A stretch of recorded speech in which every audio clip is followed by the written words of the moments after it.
In the last few seasons, since we've had the introduction of the pyramid system, Scottish football fans have been treated to some fresh teams, new teams in the top four divisions, which has been nice. We've had Cove Rangers, Kelty Hearts, Edinburgh City, Bonnyrigg Rose, and Spartans as well this season, which have been, all made their mark. But for recent Highland League champions, Buckie Thistle, as you've either maybe heard or read, their chance for promotion is over because as it is now, the SPFL denied them the opportunity to play Lowland League champions East Kilbride at the weekend just gone because Buckie Thistle do not have a required bronze level club licence. So I know what you're all thinking right now. You're going, what the hell is a bronze level club licence? So I'm delighted to say, to help us through this SPFL bonfire of a mess up is a man who knows the Highland League very well, Highland League reporter for the Press and Journal for the last 25 years, Dave Edwards. Dave, thanks so much for joining. Good evening, Andrew. It's my pleasure, great pleasure, in fact. Yeah, it's really good because I'm hoping you can kind of make sense of all of this for us. I realise that this all kind of came in under the radar last summer. It did really, and of course, there's no Highland League team at the moment got the bronze licence, including Brecon City. None of them have got it. A lot of them are working towards it, or some of them are working towards it, shall we say. I'm sure there's one or two in our league that would be quite happy to stay at the introductory level and never challenge for promotion. Dave, just for those who don't quite fully grasp it all, what actually is the bronze level licence? What does it stipulate you have to, what criteria do you have to meet? Well, there's loads of priorities. The ground has got to be upgraded. The size of the pitch has got to be correct and things like that. But to give you an example of what Buckie agreed to do, but then it looks at the moment they're not going to have to do, there was 3 areas that Buckie, or 4 areas actually, that Buckie asked for leave of grace to get in the next 2 months or 3 months. One of those was they needed to upgrade the floodlights. The floodlights at Victoria Park aren't the best, certainly not the best in the Highland League, far from it. So they got away leave to do the lights. And funnily enough, the lights are coming tomorrow to Buckie, the new lights. So there you go. But they will have new lights by the start of the new season, wherever they're playing their football. Of course, Buckie have put in a claim for arbitration under Article 99, and that's a new one to me, of the SFA handbook. So they're waiting for a ruling on that. So you never know, Buckie might be playing the playoffs before we know it. But one reason is the floodlights. That's one. Another one is that they need a safety officer at the ground. Now, there's no Highland League clubs got safety officers. Kilbride Thistle have got them. Inverness, Ross County's got one. I know Graham Fraser, he's a safety officer there. And the requirement of a safety officer means it's someone that takes charge of the stadium on a day-to-day basis, but more importantly, on a match day.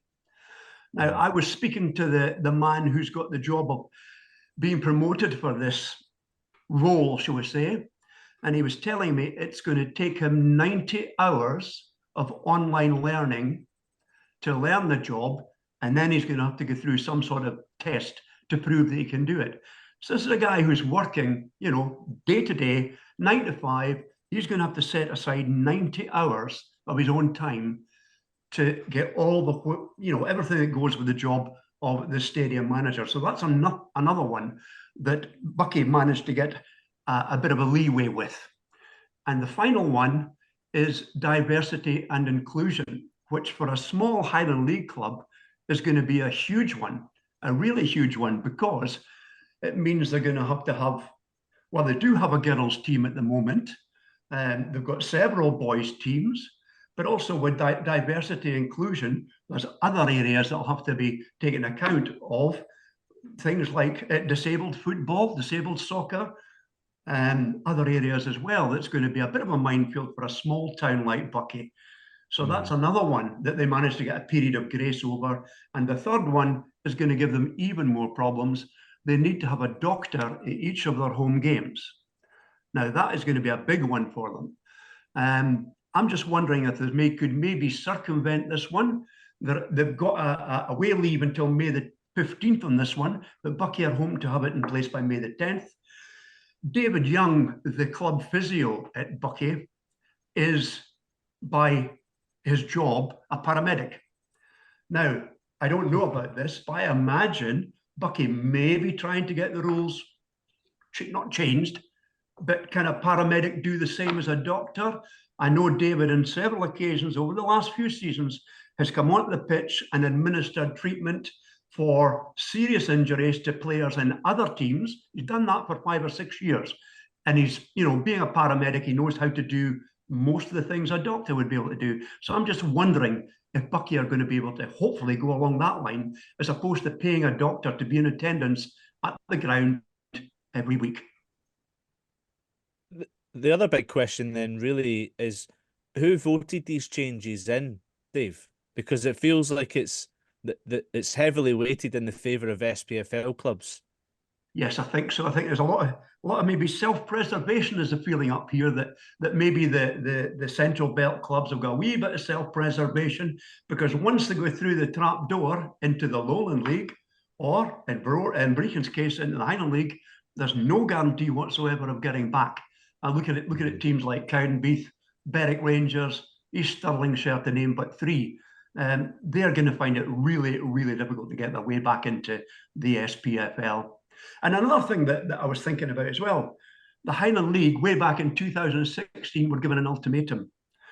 You've got no option. You're going to have to come in to the pyramid system. Now, that was just foisted upon them. Most of them didn't particularly want it. There are several clubs out there who are very, very ambitious, very ambitious. I can maybe think of 3 or 4 who would be very, very keen to be winning the title and going for promotion, hopefully with the bronze award in place. But there's no guarantee they're going to get the bronze award. East Kilbride have already got it, because basically they've got a purpose-built stadium. It was built 110 years after Buckie Thistle's Victoria Park.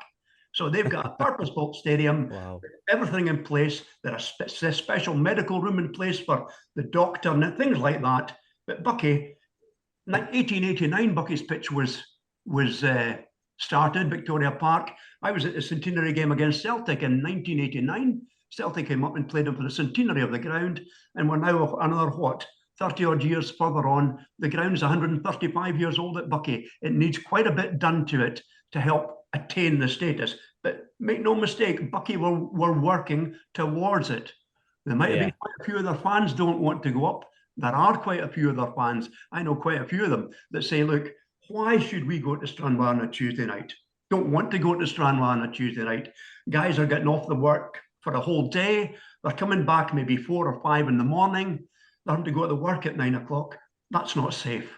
And I can understand that argument. Dave, there's obviously you're saying that changes are getting put in place, like the floodlights, the fight against the whole medical setup here. Is there a chance this playoff semi-final could still happen? Because we know it was meant to happen at the weekend here, but is there a chance that this fight can still progress and we'll still get a playoff final between the Highland and Lowland teams? I think that could happen. As I say, Buckie asked for the period of waiver, and they have admitted, and all credit to them, they forgot, or I don't know how it happened, but they did not get that deadline of March the 31st with the SPFL. They didn't make it. But since then, for the next 3 weeks, they've been talking to the SPFL, they've been talking to the SFA, and they've been saying to them, okay, get this in as soon as you can, maybe do it by mid-May for the thing about the medical, but the other ones are almost in place, the floodlights, and the SFA and the SPFL were playing the game, playing along. All of a sudden, the hammer blow came, by the way, you don't qualify. So if this did go to arbitration, then the SPFL are culpable here for not organising their potential members properly. Could be. It could well be that if it goes to arbitration. I'd like to see who's in the panel. I think it could be very, very, very interesting. And I was talking to the Buckie general manager, Stephen Shand, the other day, and you can understand he's terribly upset for the club, for the players, the management, and the committee, the board, you name it. And many of the fans. I was talking to a fan who actually went down to East Kilbride on Saturday because he'd booked a night's dinner, bed and breakfast for himself and his wife. And he says, to hell with it. There's a lovely shopping centre in East Kilbride. I'll take my wife shopping. So he went down and stayed overnight, would you believe, in East Kilbride with no game. He was going to go along to the pitch in case it was a friendly, mind you. He was going to send his wife shopping. He was going to go to the pitch, see it was a friendly organised. But that's how keen some of the Buckie fans were to go at that game. Me and Laura know that shopping centre very well. I've got family in East Kilbride. Laura grew up in East Kilbride. As somebody lived most of my life in East Kilbride, I'm amazed that somebody has went a weekend away. Such a brilliant story. Come to Buckie. I would love to. Yeah. Not as many roundabouts in Buckie, I'm sure. That's true. But look, is that I'll get on to the league in general after this, but are Buckie just unlucky here, or are they? Do they have to share a bit of blame as well? Because as much as we can tarnish the SPFL a little bit here, the SPFL have also said that emails had gone out later on last year. Yep. I think there was letters in October and November and maybe as far back as September, which I read. Yeah, I think Buckie freely admitted to me that they had missed the deadline. However it happened, I don't know. Somebody didn't see it in the diary or whatever, but the 31st of March was the crux date. They had to have at least gone to the SPFL and say, look, come have a waiver of a month or 2 months or whatever. And I'm pretty sure they would have been granted it. So it's really a technical and administrative error, and it's cost Buckie hugely. It really has. Dave, you talked about a lot of the Buckie fans not wanting to go up. Are you convinced the club actually do want to go up? I know they're putting all these things in place, but the SPFL obviously said they've missed these deadlines. I know at the moment it is a bit of a they said and the other side said kind of thing. Arbitration will obviously help to gather what is truth in all of this. But are you convinced that Buckie actually want to come up? And if they do, what kind of other changes? They're going to have to make some pretty dramatic changes in their whole organisation, aren't they? They are. Anthony, to be honest, I had my doubts a couple of weeks ago, 2-3 weeks ago. I really had my doubts that Buckie really wanted to go. As I said, I've talked to a lot of their fans who don't want to go up. They're bred in the Highland League. They love the Highland League. You will know as well as I do because you sampled it. It's the friendliest league in the world. I think the best league in the world. It's an amazing league to be part of. But especially the younger people, they want to be involved. They want to see Buckie on a national stage. I think going to Celtic in the Scottish Cup gave them a huge view of what things could be like.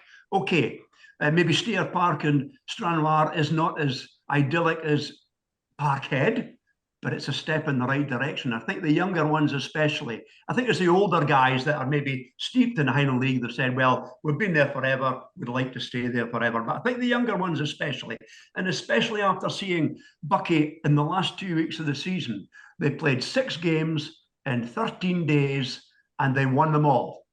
And they won them all by playing some great attacking football. They have a very young squad, really young squad, but they played tremendously well. I went and watched as a spectator because my season was finished. I went and watched 3 or 4 of the games and they mightily impressed me, especially the game against Brechin. Huge crowd that night. There must have been 1,400 at Victoria Park. In fact, for the last 3 home games, they had well over 1,000 in each game. So the game against Brechin scored first. Buckie went in at half-time and I thought this is going to be tricky. But the manager, Spider, Graham Stewart, worth his magic. He's an excellent manager. They came out, they scored 2 goals, and they were worthy winners at the end of the day. They could have scored a couple more. So I'm now convinced that the manager, the players, the club themselves, and maybe even a majority of the fans would like to at least have a go What could happen? What's the worst could happen, Anthony? The finish bottom and the land back up in the Highland League, but at least they're at a goal. Dave, we've heard the Brecon City chairman, Kevin Mackay, come out and slam what's been going on here. He said that it's embarrassing, it makes a mockery of the pyramid system, it's shambolic, the Highland League needs to take a look at themselves. Do you think that he feels like the fair... Okay, what's happened has happened and it's wrong what's happened, but do you think that what could have been a solution here is the chance to play in the playoff gets passed down to second place? Or do you think that's just him being a bit more personal because Brecon came so close and missed out? Both, possibly. I would advocate that if a club, this is the Highland League now as a whole, the Highland League themselves met the requirement. They produced a champion. End of story. That was the Highland League body. Gave the SPFL a champion. Whatever happened later on, the Highland League did their job. But I would like to think that out with, say, the 3 or 4 clubs that are so ambitious and really want to go for promotion if they get the chance, I would like to think that the other 13, 14 clubs could get together as a group and say, right, we're going to unite here. We've got no chance of ever financially making the grade of going up in the SPFL. We will say right here now, we don't want to do it. So we will stay at the introductory level. If we win the league, one of our teams win the league, we will let the next highest finisher in the league table who has bronze status, we will give our shot at it to them. Now, that would take a huge seed change in the Highland League to do that, but I think that would be a good way to go. Going back to Kevin Mackey, I know Kevin, excellent chairman. Maybe a little bit of sour grapes, because he made the point that, you know, Buckie scored 6 in one game against Strathspey and 7 in another. Well, when Brecon played Strathspey, they won 6-1 at Strathspey and 5-0 at Glebe Park. Now, Brecon needed only 1 more point or 3 more goals to go up. So it's a marathon, not a sprint. So Kevin's looking at it. He's obviously got rose-tinted spectacles or red-tinted spectacles. I think maybe he's obviously pig sick about the whole thing. But to lay the blame right at the door of the Highland League, nah, I don't go with that. I don't buy that. You know, it's a huge thing for a Highland League club to go up. And he made the point as well that his club has spent a lot of money, a fortune, getting the club ready for bronze status. He's not the only one, but I would guess, and I think I'm fairly well up in this, that the biggest player's budget for the whole Highland League will be Brecon City at the start of last season. Craig Levine didn't go to Glebe Park for his health, I don't think. You know, Craig Levine, I imagine, was being paid fairly healthily. And I know of 4 Brecon players who are on more money per week than any other Highland League player. Wow. And of course, contradicted by the chairman of Brecon and that, but I got it from a fairly good source. And they only lost the league by goal difference as well. 2 goals. That's 2 goals. 2 goals. So I mean, in a way, this whole scenario is totally sullied an amazing end to a campaign that's like an amazing story in the Highland League. Buckie winning their first title in what was it, 12 years or 2017 was it? The last title they won? Yeah, Graham Stewart won it. He's won it twice the player, twice the manager. Amazing. Yeah, it's a. I mean, the day they won the league, the trophy didn't come there till 6 o'clock. Now, I had an appointment with a fish supper at Portnocky at 5:30, so I thought, I'm out. You know, so I wasn't there to see the trophy arriving, but I presented the Highland League trophy in days gone by to the winners. I've seen it all before, but I did lug in to see the celebrations, and by Jove, they had a cracking night in Victoria Park that night, and well deserved. But it has tarnished it. It really has tarnished it with the SPFL coming in with this dictate. And technically they're correct. But I would like to think that, you know, if it goes to mediation, somebody with a little bit of common sense might just say, hey, maybe we should play this game. Yeah, I think so too. Yeah. Well, here's hoping there's no more fishy business in the next couple of days or weeks. Hey, Yeah. Dave. Let's hope not. Let's hope not.